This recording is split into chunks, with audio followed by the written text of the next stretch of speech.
alarma se ha generado internacionalmente respecto a la viruela del mono. ¿Qué enfermedad es esta? ¿Cómo se contagia? ¿Es para asustarse? ¿Quiénes son más propensos a poder adquirir esta enfermedad? Vamos a estar conversando de esto junto al director de la Fundación Ciencia y Vida, Tomás Pérez Sacle. ¿Cómo está, Tomás? Bienvenido, buenas tardes. Hola, buenas tardes. Muchas gracias por la invitación. Bueno, primero que todo, nos asustamos, pero queremos saber de qué estamos hablando. ¿Qué es la viruela del mono? ¿Por qué se le dice viruela del mono? Bueno, se le dice viruela del mono porque es una enfermedad transmitida por un virus que es pariente de la viruela que atacaba a los seres humanos. Recordemos que la viruela es una de las primeras enfermedades en ser erradicadas de la población a propósito de la eficacia de las vacunas. Y que esta enfermedad fue descubierta más o menos en los años 60 en África, donde efectivamente se descubre en macacos, en monos, que están infectados de una enfermedad que era muy parecida a la viruela de los humanos. Por lo tanto, ahí se le define como viruela del mono. Por primera vez se registra un caso zoonótico, es decir, una infección que proviene desde de un animal a un ser humano allá por el año 1970. Y hace un par de años atrás, después de, bueno, una buena cantidad de años, por primera vez nos enfrentamos a la que podríamos decir la época moderna a un brote masivo de viruela del mono.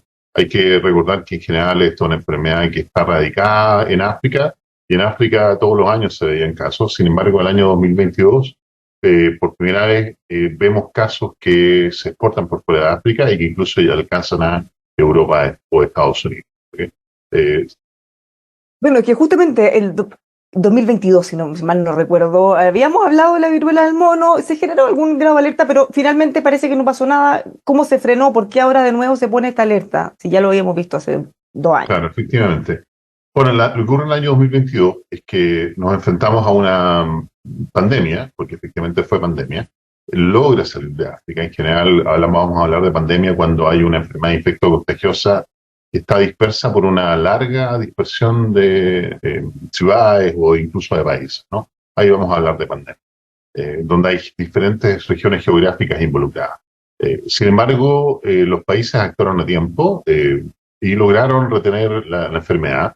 Hay que recordar que esta enfermedad no solamente tiene tratamiento, sino además tiene vacuna disponible.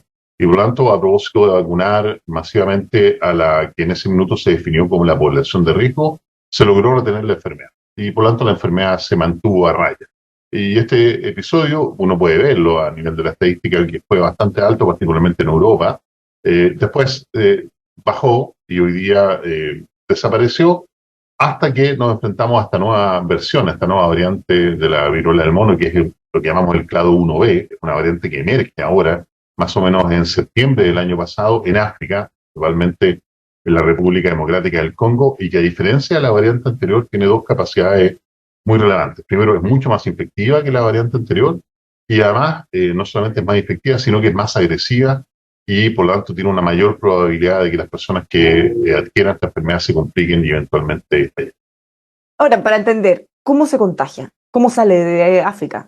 Bueno, eso es muy importante porque tradicionalmente la viruela del mono particularmente, se contagia o se contagiaba, vamos a usar el pasado, por contacto directo. ¿Qué significa el contacto directo? Pensemos que las personas que se contagian habitualmente desde un mono o con otras personas infectadas se contagian porque estas pústulas que aparecen, estas como ampollas que aparecen en el cuerpo, al reventarse liberan el virus. Entonces, si estamos en contacto, le damos la mano a una persona que está infectada o intercambiamos algún tipo de fluido, ya sea por un beso o por alguna relación sexual, es altamente probable que nos infectemos porque estamos capturando parte del virus que emerge de estas pústulas. Y aquí es interesante parar aquí porque yo me acuerdo que nosotros también hicimos hartas entrevistas en esa época y parecía que se ponía el mayor énfasis en la transmisión por contacto sexual. Pero en este caso, si basta con tomar la mano o Claro, simplemente dar un abrazo o un beso, claro, se vuelve mucho más compleja. claro. Lo que pasa es que en la relación sexual hay un intercambio de fluidos muy importante, pero también existen intercambios de fluidos cuando nos besamos. Pero si una persona también tiene llagas en las manos, tiene estas pústulas en las manos, y le tocamos la mano, al momento que le tocamos la mano, va a quedar virus en nuestras manos. O Sin ni embargo, siquiera, si una persona se rasca en alguna parte y después por te toca la supuesto, mano, porque uno en la mano puede ver que tiene una llaga, pero eventualmente no. claro, por supuesto. Incluso hay evidencia de que una persona que puede estar contagiada con esta Mpox o viruela del mono, porque ahora el nombre se le cambia y se denomina Mpox o Mpox, una persona podría eventualmente rascarse, como tú bien señalas, romperse las pústulas y tomar, por ejemplo, una perilla o una puerta, y eventualmente el virus podría quedar ahí y la próxima persona que venga podría adquirir. Sin embargo, y déjame decir esto que aquí me parece importante, eh, tenemos evidencia de que incluso, al menos esta variante, podría transmitirse por aerosoles. Y esto es muy importante. ¿Qué significa aerosol? El aerosol es aquellas partículas de agua que emergen cuando, por ejemplo, nosotros estamos respirando, estamos cantando, ahora incluso que estamos hablando, están saliendo de nuestras bocas pequeñas partículas de agua que eventualmente podrían contener el virus. Existe evidencia publicada en revistas de alto impacto a nivel internacional como el Lancet, donde se descubren partículas virales que contienen el virus de la Mpox y quedan suspendidas en el aire. ¿Por cuánto tiempo van a quedar suspendidas? ¿Por qué distancia van a viajar estas partículas? Todavía no lo sabemos. Sin embargo, hoy día tenemos antecedentes que nos permiten decir que sería esperable que la Mpox también pudiera transmitirse por estos aerosoles. ¿Qué tan compleja es esta enfermedad una vez que alguien se contagia? Bueno, quizás habría que preguntarle a un médico. Yo, es importante mencionar que no soy médico, soy científico y médico principalmente al ámbito del análisis, del modelamiento, particularmente en pandemia. Pero sí lo que ocurre es que en general los síntomas parten por malestares generales corporales, por algo de fiebre, por inflamación de ganglio y cansancio, fatiga, y eventualmente aparecen estas marcas que son muy características, que son las dependiendo de la capacidad del sistema inmune de la persona que adquiere esta enfermedad, dependiendo de una serie de otras condiciones que pueden ser muy diversas, como obesidad u otro elemento, hipertensión, diabetes tipo 2, podría la persona complicarse y eventualmente fallecer. Es muy difícil pronosticar si una persona que adquiere esta enfermedad va a tener un curso normal o va a ser un curso más intensivo o más crítico. Va a depender principalmente de las capacidades de las personas. ¿Existe tratamiento efectivo? ¿Cómo se combate esto? Sí, existen ambos elementos, existen tratamientos, los antivirales, existe una serie de antivirales que todavía son efectivos, es muy importante esa palabra todavía, y existen vacunas que todavía son efectivas. ¿Por qué hago ese énfasis en ambos elementos? Porque a medida que el virus se dispersa por la población y que más personas van adquiriendo el virus empieza a mutar. Y a medida que va mutando, va adquiriendo capacidad de eventualmente evadir la respuesta del sistema inmune de las personas, del sistema inmune provocado por la inoculación de vacunas y eventualmente el tratamiento. Y por lo tanto, por eso es tan importante tratar de evitar la dispersión del virus para que no nos enfrentemos a una situación parecida a la que nos tocó enfrentar con COVID-19, donde había una alta población infectada a lo largo del mundo, donde habían cientos de millones de personas infectadas en todo el mundo, y por lo tanto nuevas variantes es inevitable que merezcan en esa condición. Esa es una de las razones por las cuales la Organización Mundial de la Salud la declara una emergencia pública de preocupación internacional para que los países se preparen y ojalá tomen las medidas posibles para evitar la dispersión del virus. ¿Tenemos vacunas disponibles en Chile? Tenemos vacunas, sí, efectivamente, el año 2022 fueron adquiridas una serie de vacunas, se vacunó población en Chile, existe la vacuna disponible, el Ministerio de Salud está llamando a la población de riesgo a vacunarse. Quizás ahí la única recomendación que yo podría hacer es que si uno mira la información disponible a nivel internacional, particularmente las últimas investigaciones científicas que han sido publicadas en revistas de alto impacto, valdría la pena elaborar una definición quizás más amplia del grupo de riesgo, porque hoy día el grupo de riesgo que estableció el Ministerio de Salud está principalmente radicado en personas que están en contacto habitualmente con otras personas. Se definió, por ejemplo, personas que tienen sexo con personas del mismo género, o personas que tienen una actividad sexual promiscua, principalmente enfocado en esta idea de que el virus se transmite principalmente por contacto directo, como comentamos, o por intercambio fluido. Sin embargo, como mencionamos, existe evidencia que apunta a otras vías de contagio y en ese contexto sería relevante que el Ministerio de Salud pensara en ampliar la cobertura de la población. Bueno, no solo respecto a cómo uno se puede contagiar, sino también a enfermedades de base. VIH, por ejemplo, personas que eventualmente de contagiarse podrían tener desenlace fatal más probable que otra persona sana.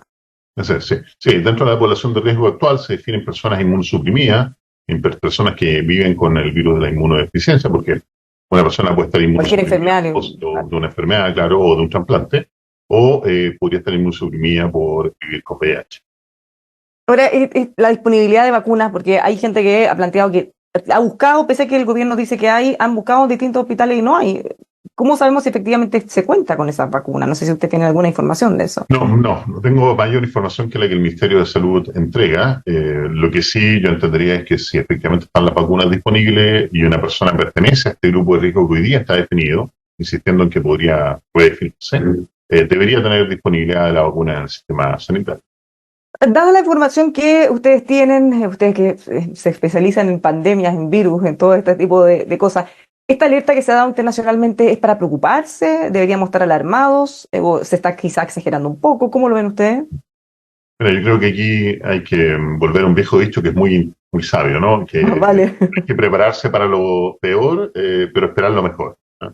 Aquí estamos en esa situación, deberíamos esperar lo mejor, es decir, que eventualmente la enfermedad desaparezca tal como desapareció, o más que desaparecer, se silencie, porque nuevamente va a emerger, siempre ocurre de esta manera.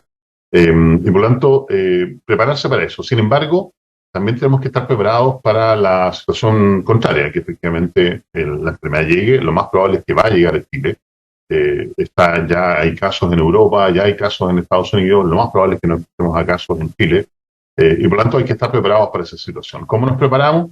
Bueno, a propósito de las medidas que recomiendan las autoridades, la vacunación es una de las medidas más exitosas, pero también tenemos que ser conscientes de que el mejor cuidado parte por nosotros mismos. Sería muy recomendable que las personas, cuando asistan a lugares donde hay una alta concurrencia de público, usen mascarilla, eventualmente, si están, no sé, si tienen que asistir a un banco o a un centro comercial o a un teatro o a un cine, que eventualmente también piensen en utilizar la mascarilla y tener cuidado con las interacciones que uno tiene con las distintas personas. No hay que entrar en pánico de ninguna manera, pero sí hay que estar preparado. En este caso, junto con la alerta internacional, hemos visto en reportes en medios de afuera, hay un primer caso en tal país o que ya ha salido de África. En el caso nuestro, ¿hay información de que tengamos nuevos casos ya conocidos? Al menos de esta nueva variante no. Bueno, Ya, tuvimos casos en las variantes en la anterior. anteriores. Sí. Sí, de esta Pero nueva al variante. menos por ahora no. No, todavía no. Sin embargo, ya hay algunos reportes de Argentina que eventualmente habrían algunos casos ya en Argentina, pero todavía no están 100% confirmados. No, se está acercando, hay que tener cuidado. Ahora, a Sí. propósito de pandemias, virus, el COVID, no sé si es porque ya no queremos saber nada del COVID, lo queremos dar por superado. Hace poquito veíamos, yo creo que todos teníamos muchos conocidos que se estaban contagiando nuevamente cuando ya jurábamos que esto estaba superado. Quizá por tener tantas vacunas se dan cuadros más leves. ¿En qué está el COVID? ¿Se fue definitivamente? ¿Se quedó con nosotros? ¿Qué pasa con él? Bueno, es una buena pregunta. Siempre dijimos que la COVID-19 había llegado para quedarse, por lo tanto ya está instalada en la población. Se sumó como una de las causas adicionales de muerte que sufre nuestra población. De hecho, si uno compara la cantidad de personas que están muriendo hoy día comparadas con las que morían hace 2 o 3 años, previamente a la pandemia, hoy día tenemos un número mayor de personas que están falleciendo del promedio a propósito de esta nueva causa de muerte que se estableció en la población, que es la COVID-19. Por lo tanto, las pandemias, cuando llegan para quedarse, a menos que tengamos una vacuna que sea capaz no solamente de prevenir el desarrollo de la enfermedad grave, que es el caso de COVID-19, sino eventualmente también evitar la infección. De esa manera erradicamos la viruela en su minuto. Ya, pero el caso de las vacunas contra el COVID, hace ya años que no nos ponemos más vacunas, deberíamos volver a hacerlo, se ha mantenido, pero en el caso de riesgo, incluso esa gente ya no se vacunó más tampoco. Bueno, es una mala idea. Las personas que están clasificadas como la población de riesgo deberían vacunarse todos los años. Yo me vacuno todos los años para la influenza. La influenza es una pandemia que existe hace mucho tiempo. Y todos los años deberíamos vacunarnos porque todos los años llegan nuevas oleadas de influenza. Lo mismo va a pasar con COVID-19. Tuvimos una buena cantidad de casos durante el invierno. Seguramente ahora en el verano vamos a tener una cantidad de casos adicional de COVID-19 porque los virus no son estacionales. El virus le da lo mismo si hay invierno o verano. La diferencia es que cuando es invierno solemos estar más guarecidos, estamos principalmente haciendo actividades al interior y por lo tanto ahí tenemos más contacto estrecho entre las personas. Por lo tanto, todos los años deberíamos estar vacunándonos como lo hacemos con influenza, deberíamos también eventualmente empezar a vacunarnos contra COVID-19. No, y además están en lugares más cerrados, se ventila menos porque hace frío, o sea, se genera Así es. un ecosistema que. Bueno, ¿algún otro tema que usted esté mirando con atención, además de lo que hemos estado hablando?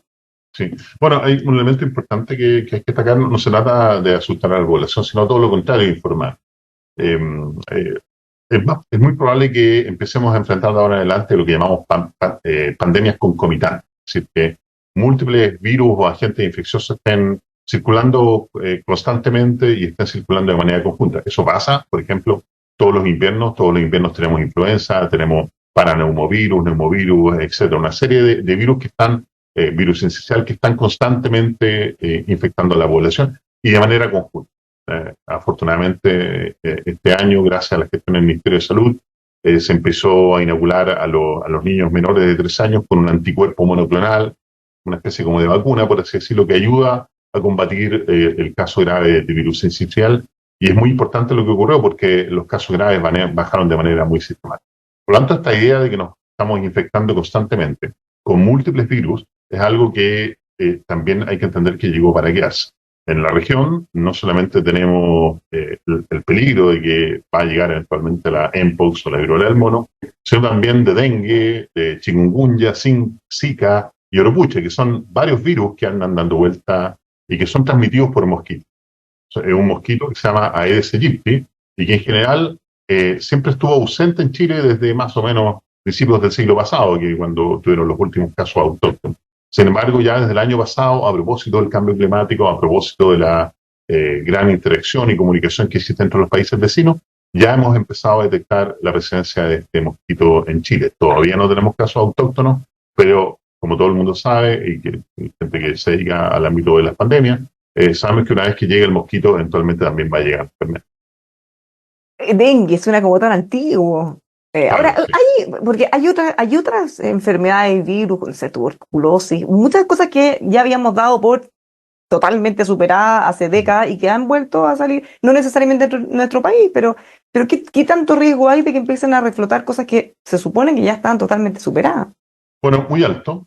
Tuberculosis, de hecho, volvió a reflotar a propósito de las grandes migraciones de personas que se mueven por los distintos países. Recordemos que no todos los países tienen los mismos estándares de salud, y cuando entonces tenemos estas grandes masas de población que se están moviendo, no solamente en Sudamérica, en Europa, en Estados Unidos, en distintos lugares, cambia el panorama de la salud pública. De hecho, ya ahora tenemos casos bien importantes de tuberculosis en nuestro país, pese a que de alguna manera habíamos sido capaces de reducir de manera muy importante estos casos. Pero esto no tiene que ver con los inmigrantes, tiene que ver más bien con las políticas de salud pública de los distintos países. Por ejemplo, si yo quiero viajar al Medio Oriente, dependiendo del país al cual vaya, voy a tener que ponerme una vacuna contra la fiebre amarilla, o si voy a África, o si voy a Asia, eventualmente podría tener que tomar algunas pastillas para combatir la malaria. Entonces tiene que ver más bien con las diferencias de salud pública. Sin embargo, algo que deberíamos estar también mirando con mucha atención, además de estos virus que ya mencionamos, ¿cierto? Dengue y otros que son transmitidos por este mosquito, además de la Mpox, es la situación de la gripe aviar. La gripe aviar altamente patogénica, que ya nos empezó a golpear fuertemente en nuestro país y en otros países, más o menos del año 2020, en el cual veíamos animales fallecidos por distintos lugares, tanto mamíferos terrestres, acuáticos, aves por todos lados. Más o menos en marzo de este año la situación se vuelve bien preocupante, particularmente en Estados Unidos, donde se infectan cientos de granjas lecheras en diversos estados de Estados Unidos. Ya son más de 200 granjas lecheras en cerca de 14 estados. Y es tan importante la infección que produce este virus en las vacas lecheras que hoy día más o menos el 25% de todos los productos lácteos en Estados Unidos contiene trazas del virus. Esto es muy importante. Esto quiere decir que eventualmente vamos a tener que preocuparnos de nuestras granjas lecheras. Esto no es solamente una situación que ocurrió en Estados Unidos, sino que está ocurriendo a lo largo de todo el mundo. Y esto nos lleva a una situación bien compleja, que es esta idea del pandemiceno, que la hemos discutido también en otros medios. El pandemiceno es esta idea en la cual esta edad geológica, por así decirlo, que emerge a propósito de que el ser humano está disperso por todos los ambientes, interactuamos con todos los animales, prácticamente nos comemos todo lo que resta, vuela, nada o se arrastra. Y por lo tanto, en esta situación es muy normal que constantemente, a propósito de la interacción con los ambientes naturales, nos vayamos infectando constantemente de nuevos virus. Y por lo tanto, las pandemias es algo a lo cual deberíamos lamentablemente empezar a cuidar. No sé qué sí. Después de esto ya no queremos saber nada más de pandemia, ninguna de ningún Así tipo, porque pucha que lo pasamos mal, pero bueno, al menos hay que ver la realidad y prepararnos. Pues muchísimas es. gracias por haber conversado con nosotros, Tomás, que tenga un muy buen día. Nada, que esté muy bien. Un abrazo. Nos dejamos invitados a que sigan informándose con nosotros aquí en emol.com.